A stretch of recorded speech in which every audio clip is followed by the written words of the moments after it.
आय अब लौट चले,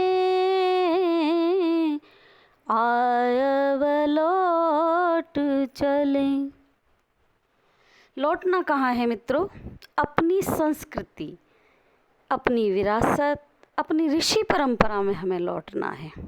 सच माने आज कोरोना काल में हम अपनी संस्कृति में लौट रहे हैं, यज्ञ को अपना रहे हैं, आयुर्वेदिक औषधियों को अपना रहे हैं, काढ़े बना बना कर हम उन औषधियों के पी रहे हैं। और जहाँ भी देखो सभी यही सलाह देते हैं कि जड़ी बूटियों का उपयोग करो, योग करो, प्राणायाम करो। इसमें दरअसल प्राणायाम ज़्यादा महत्वपूर्ण है और यज्ञ द्वारा औषधियों को लेने से तो लाभ ही बहुत होता है, एकदम ब्रह्मवाण। मैं बरेली निवासी डॉक्टर फुंदन लाल के विषय में बताती हूँ। डॉक्टर फुंदन लाल अग्निहोत्री ने अपनी पुस्तक में लिखा है कि मैं पहले 25 वर्ष तक खोजता रहा और अब 26 वर्ष से क्षय रोग की चिकित्सा कर रहा हूँ। डॉक्टरों ने जिनको लाइलाज घोषित कर दिया था, मैंने उन डॉक्टर्स की बात को नकार दिया और क्षय रोग के रोगियों को ठीक किया है। उन्होंने बताया है कि यज्ञ चिकित्सा पूर्ण रूप से हमें निरोगी बनाती है। बस इसे थोड़ा सा ध्यान देकर हम अपनाएं। मित्रों, विश्वास बहुत बड़ी चीज़ है। कहते हैं विश्वास है तो भगवान है, पत्थर में भी दिखाई दे जाता है। जब हम थोड़ा सा विश्वास करके शुरुआत करते हैं तो हमें लाभ मिलता है, हमारा विश्वास दृढ़ होता है और हम पूर्ण स्वास्थ्य को प्राप्त कर लेते हैं।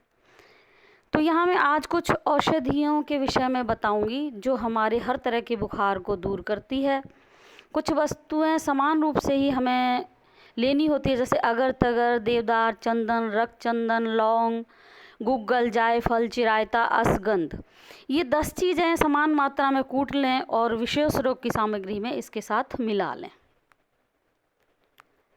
और इसमें 10वां भाग घी और 10वां भाग शक्कर डालें। ये हो गई हमारी सामग्री तैयार। अब विशेष रोगों की कुछ सामग्री मैं आपको बताऊंगी। जैसे साधारण बुखार है हमारा, इसमें तुलसी की लकड़ी, तुलसी के बीज, चिरायता, करंजे की गिरी, इन सब को कूट पीस कर हवन सामग्री तैयार करें और सूर्य गायत्री द्वारा हम इसको अपनाएं। विषम ज्वर है, जैसे कहते तीसरे दिन बुखार आता है, कई लोग इसको धीमा बुखार भी कह देते हैं।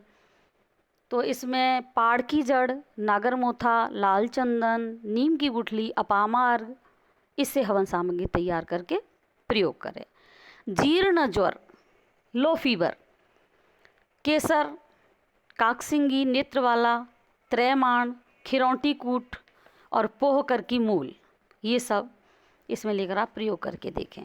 शीत ज्वर जो ठंड लग के आता है, नागरमोथा, कुटकी, नीम की छाल, गिलोय, कूड़े की छाल, करंजा, नीम के पुष्प, ये कूट पीस कर तैयार करके प्रयोग करें। उष्ण ज्वर, इंद्रजौ, नागरमोथा, नीम की गुठली, नेत्रवाला, त्रैमाण, काला जीरा, चौलाई की जड़, बड़ी इलायची, ये सभी चीज़ें लेकर हम इनका प्रयोग कर सकते हैं। सच मानिए बहुत जल्दी ही आपका बुखार ठीक होगा।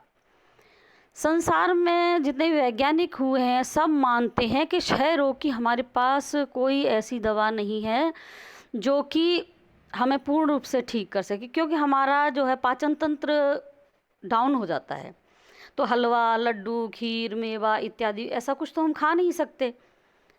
अब हम इनको लें कैसे? तो यज्ञ थेरेपी एक बहुत ही कारगर पद्धति है कि इनको हम होम करके सूक्ष्म परमाणुओं तक हम रोगी के शरीर में इनको पहुंचा सकते हैं। तो रोगी को ताकत भी मिल जाती है, उसकी प्राण शक्ति बढ़ जाती है और उसको ओजोन वायु भी अच्छी तरह से मिल जाती है, तो वह बड़ी जल्दी से ठीक होने लग जाता है।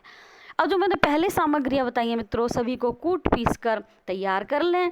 प्रतिदिन सूर्य गायत्री से हवन करें, अनुलोम विलोम द्वारा उसका धूम ग्रहण करें। निश्चित रूप से आपको लाभ होगा और रोग जड़ से समाप्त हो जाएगा। मैं सूर्य गायत्री मंत्र एक